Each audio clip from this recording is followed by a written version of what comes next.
My favorite game series of all time is Half-Life. I love the original Half-Life from 1998, and my personal favorite game is Half-Life 2 from 2004. And even though I got into it late, Valve still did something to piss me off with the series. Now, Valve might be my favorite gaming company out there. I honestly can't think of anyone better, in my opinion.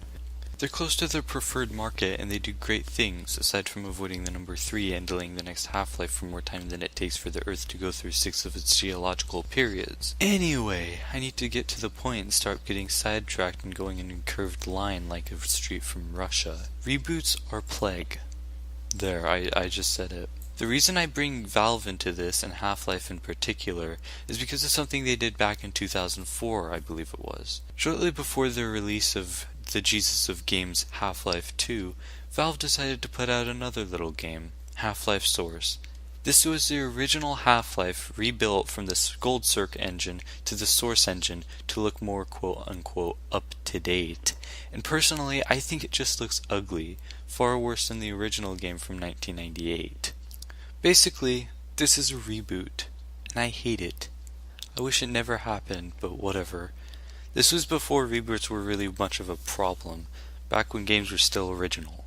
Well, more or less. Lately I've noticed there have been many games being released from the depth of time, and for 2 reasons and 2 reasons only. Reason number 1. To get the older gamers back into buying $60 modern games. People still played old games, like old games. I'm talking Wolfenstein 3D. Oh, and guess what game just came out not 1 week ago? Wolfenstein The New Order. Wow. What a coincidence. Anyways, they want to get these old gamers back into the modern market by making games similar to the old ones, slapping the same name on it, and then people fall into buying it. They're almost always disappointed, but they still spend the $60 because, oh my god, Shadow Warrior, I loved that game when I was a kid when it came out, and as a sequel, must buy. But here's reason number 2, and it's more evil and degrading than reason number 1. That's why I made it number 1. The second reason I feel that game developers re-release old titles is to simply make it seem like they came up with a new fresh idea. To cash in on the new gamers who just started with a 7th or 6th generation game with games like Call of Duty or Gears of War and say, oh, you're tired of these franchises? Okay, well, here's a brand new game. It's called XCOM. Yeah, XCOM. Totally new game. Did you even know XCOM had games before it? If not and you don't believe me, look it up.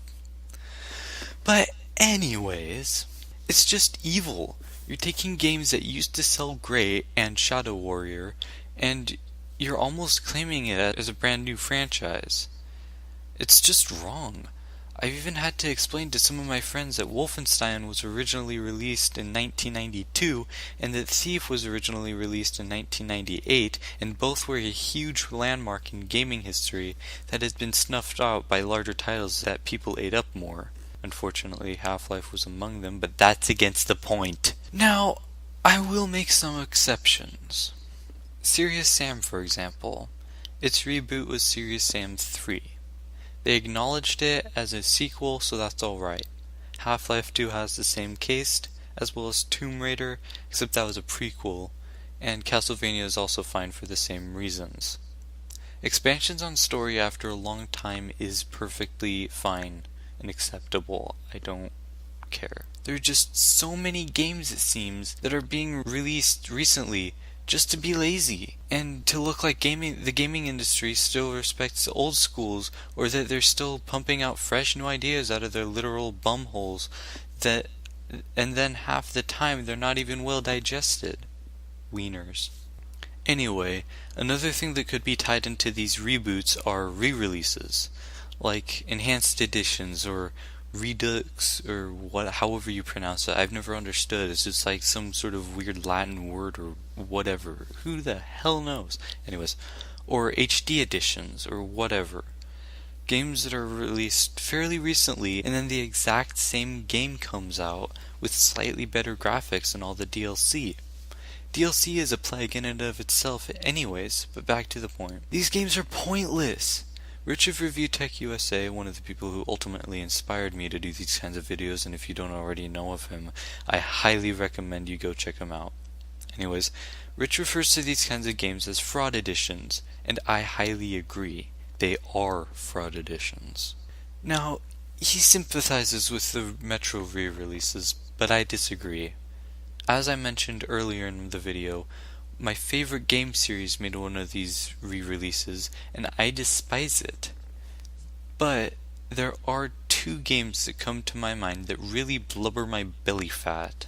Not that there's much of it, though, because those of you who know me know that I'm practically bones. These two games are Tomb Raider Definitive Edition and The Last of Us Remastered. The reason behind this is because of how the two games are ones that sold amazingly well in 2013 on the 360, PS3, and PC. There are few people who are unknown to these titles. They're perfectly fine graphically, so there isn't a whole lot you can do to it. But no, you're doing it anyways. Maybe I'd let it slide if these were games like $25 and then the original titles were reduced to 15 or 20. So it's like spend an extra $5 and get slightly better graphics and DLC. But no, these are $50 games. Why would I want to go out and buy a game for the same price as I could get a different game for? Hell, Uncharted 4 is coming out soon.